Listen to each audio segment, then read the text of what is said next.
Olá pessoal, sejam bem-vindos a mais uma aula da disciplina de Introdução aos Sistemas de Energia Elétrica.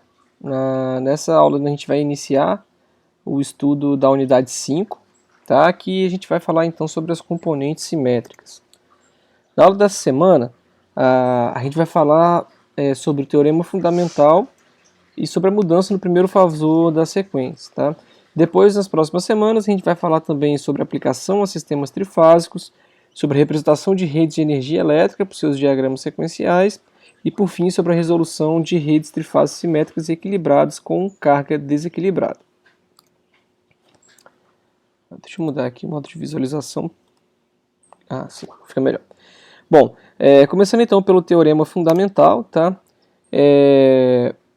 A gente sabe que a maior parte do sistema ele opera em desequilíbrio, né? Apesar de a gente fazer muitas contas considerando o sistema em equilíbrio, a prática ela é bem diferente e a maior parte dos sistemas eles operam em desequilíbrio, como é o caso do nosso sistema aqui no país, tá? E também, além disso, a maioria das faltas, né, no sistema elétrico de potência, elas não são simétricas, tá? Elas vão ocorrer em maior frequência entre fase terra e menos comumente entre duas fases no qual terra pode ou não estar envolvido. E aí dessa forma a gente deve então procurar, né, uma ferramenta adequada para resolver um problema de circuito trifásico desequilibrado. Tá? E uma das ferramentas que a gente pode utilizar nesses casos é o conhecido método, conhecido, né, como método das componentes simétricas. Tá? Em 1918, o Charles Fortescue ele apresentou um artigo que é o método de cocoordenadas simétricas aplicadas na solução de redes polifásicas no encontro do Instituto Americano de Engenheiros Eletricistas. Tá? E nesse artigo ele apresentou então uma ferramenta poderosa para esse tipo de análise, porque ela decompõe qualquer sistema que tenha N fases desequilibradas em sistemas desequilibrados. E aí esse método que ele apresentou, né, e que a gente vai aprender a utilizar, ele ficou conhecido como Teorema de Fortescue. Tá?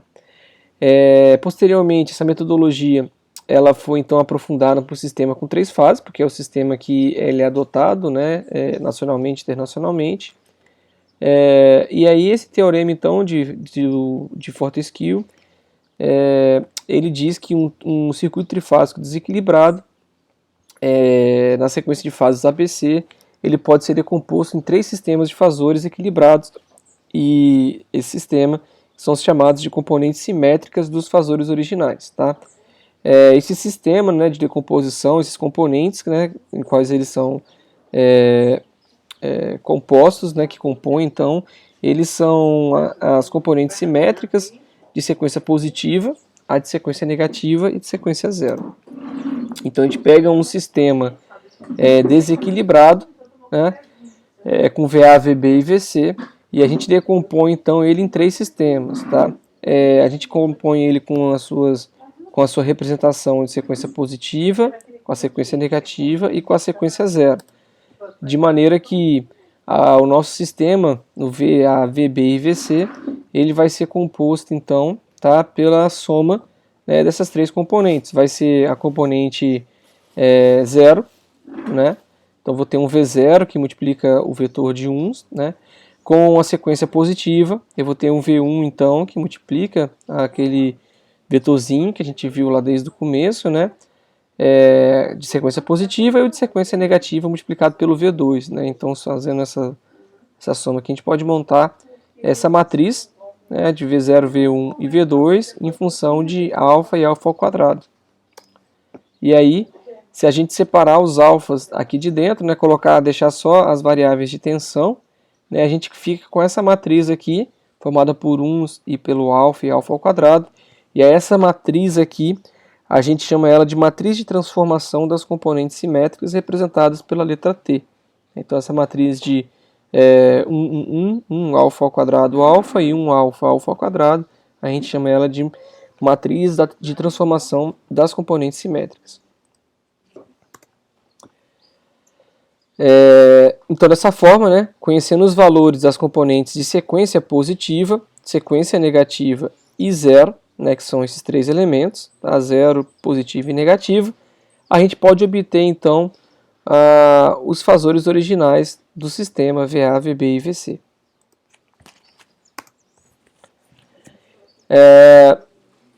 Para demonstrar então a existência das componentes simétricas, né, basta a gente ter uma matriz T, né, que ela seja não singular, ou seja, que ela possui inversa.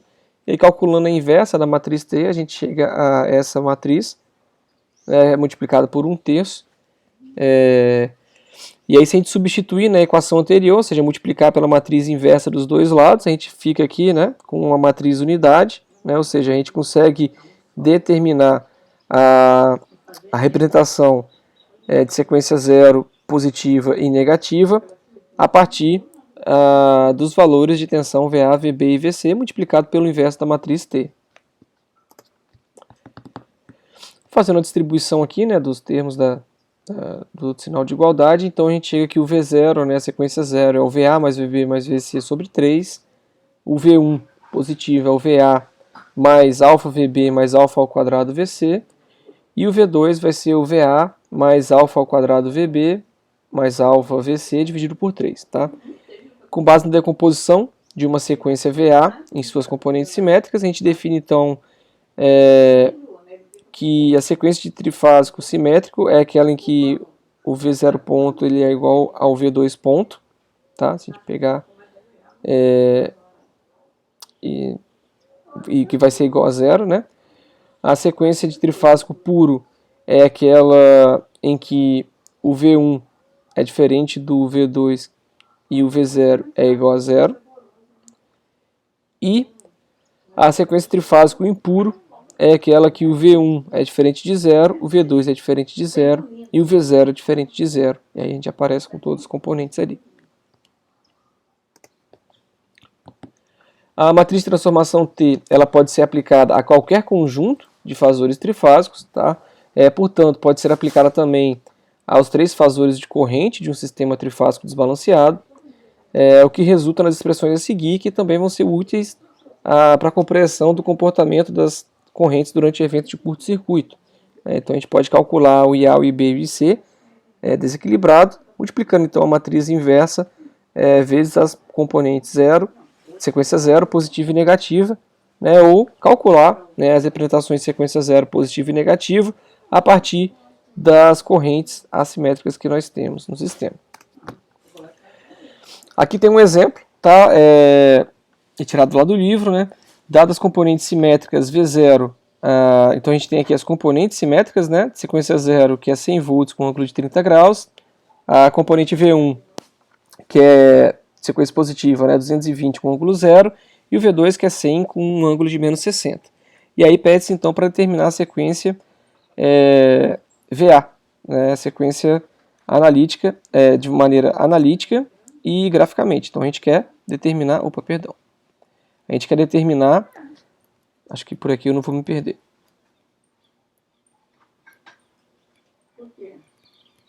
Perdão, então a gente quer determinar o VA, né? VA, VB e VC a partir dos valores de tensão V0, V1 e V2 que nós temos aqui no sistema.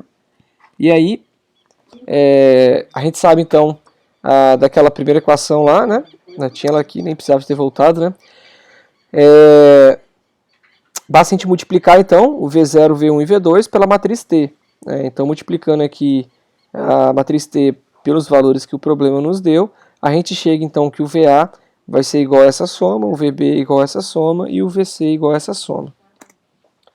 Realizando então a soma, a gente chega que a gente tem um VA de 358,5 volts com um ângulo de menos 5,9 graus, um VB com 60,1 volts com um ângulo de menos 63,7 graus e um VC de 270,3 volts com um ângulo de 117,1 grau. Tá?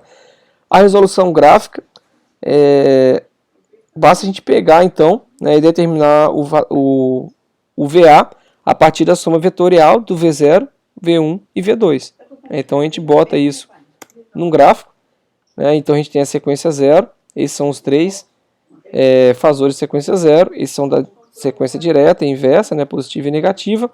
E aí, para fazer a primeira parte, bota lá, para achar o VA, né, coloca o VA1, o VA2 e o VA3, né, voltando aqui, né, o VA1, VA2 e VA3, e aí faz a soma, né, e determina o próprio VA. Né? Então, para determinar o VB, faz o mesmo processo, o VC também, né,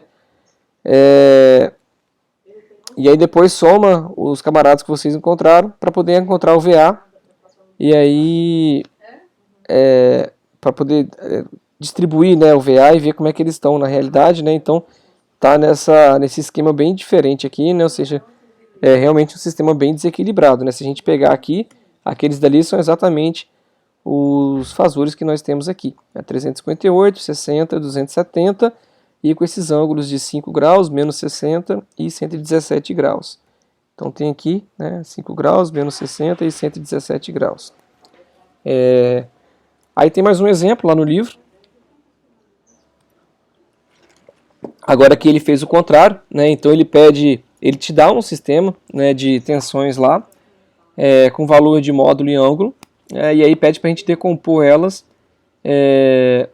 nas suas componentes simétricas, tá?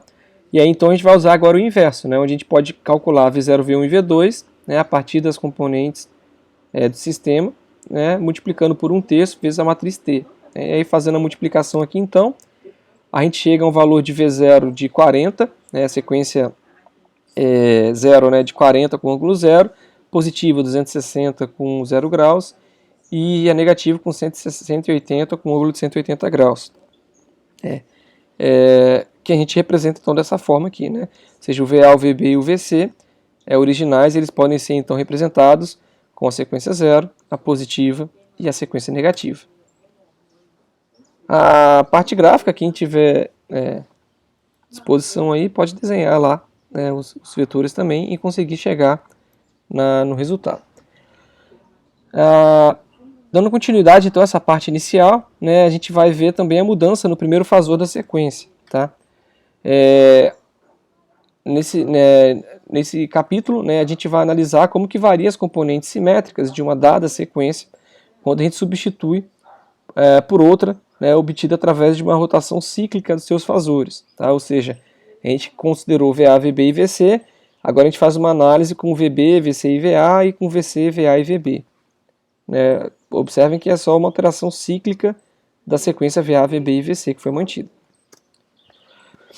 Então, para relacionar, né, essas diferentes relações, né, a gente tem lá a relação o VA0, o VA1 e VA2, para outra sequência o VB0, VB1 e VB2, e para a terceira sequência, né, da rotação, que são as três combinações possíveis, VC0, VC1 e VC2.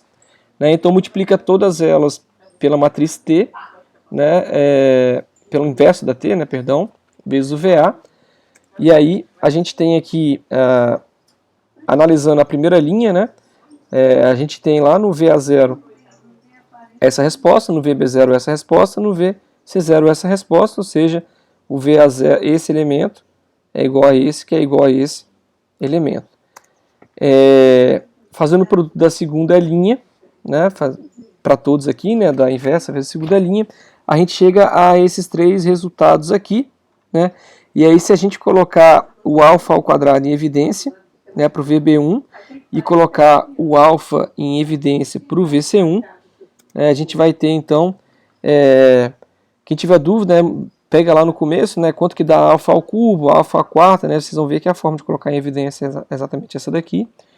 E a gente chega então aqui, que o VB1 ele é alfa ao quadrado do VA1, né, pegar aqui quanto que seria o VA1, né, o VB1 ele é alfa ao quadrado, ou seja, só pegar o VA1 e multiplicar por alfa ao quadrado, e o VC1 ele vai ser então o alfa de VA1, né, ou o alfa ao quadrado de VB1.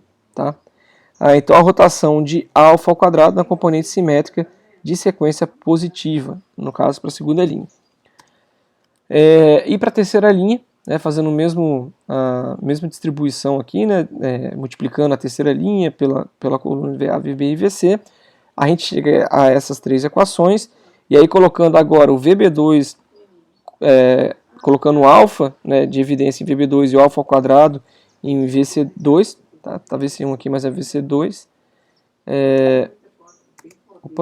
aqui, a gente chega então que o VB2 ele é alfa de VA2 e o VC2 ele é alfa ao quadrado de VB2 ou alfa de VA2, perdão, ou alfa de VB2. Nesse caso, então, a gente tem uma rotação de alfa na componente simétrica de sequência negativa. Tá? Então, alfa ao quadrado na sequência positiva e de alfa na sequência negativa. Matricialmente escrevendo, né, o VA, o VB e o VC, né, eles vão ser então dessa forma, né? O VB ele vai ter a matriz T, né, vai ter essa cara, e no VC a matriz T vai ter essa cara aqui. Então, aqui, né, a gente tem a matriz T original, né, aqui a rotação de alfa ao quadrado e alfa, e aqui a rotação de alfa e alfa ao quadrado, tá? E aí na matriz T, né, ocorre então uma rotação de linhas, né? A primeira linha vem parar na última, a segunda na primeira e a terceira na segunda, né? Assim como aconteceu a rotação de VA, né? Então o VA ele não veio para a última, então a primeira veio parar na última. O VB ele veio para o VB que estava no meio, né, veio parar na primeira, né, igual está aqui, e o VC veio parar na segunda. E o mesmo acontece para a última, para o cálculo de VC, tá? Então, para a gente fazer um teste, né, para a gente utilizar esse conceito, né, tem aqui uma sequência VA, representada lá, né, por 300 volts com ângulo de 0, 200 raiz de 3 com ângulo de menos 30 e 200 raiz de 3 com ângulo de 30. E aí pede para a gente decompor aqui e encontrar as componentes simétricas. E aí é só você aplicar então a multiplicação, né, pela matriz T, que você vai obter, pela matriz inversa de T, essa daqui, né? Você tem o VA, o VB e o VC, multiplica pelo inverso de T, que você vai encontrar o VA0, VA1 e VA2. Então, voltando lá, já fazendo a multiplicação, você vai ficar com a soma desses elementos, vezes 1/3, e aí você chega ao VA0 de 300 com ângulo 0, VA1 de 100 com ângulo 0, e o VA2 de 100 com ângulo de 180. Aí nas sequências, né, as sequências podem ser então apresentadas da seguinte forma, né, a gente tem um VA, o VB e o VC, né, sendo que o VA a gente vai ter o que a gente acabou de calcular, né, que é o 300, o 100 e o 100, só que com ângulo 0, 0 e 180, né, 0, 0 e 180, e aí para determinar o VB, então, basta eu olhar para essa matriz, né, e ver aqui que a gente vai ter o alfa ao quadrado no VA1 e o alfa no VA2, né, então, o V0 ele é o mesmo, né, então aqui a gente faz a rotação, né, de alfa ao quadrado e de alfa, né,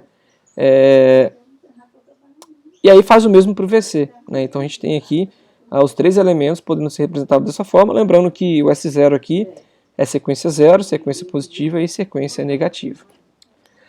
Bom, pessoal, era isso, tá, para essa primeira aula, né, de introdução às componentes simétricas. Caso vocês tenham ficado com alguma dúvida, apareçam lá no horário de atendimento ou utilizem o fórum da semana para poder postar a dúvida, que assim que eu chegar lá, eu respondo vocês. Um abraço e até a nossa próxima aula.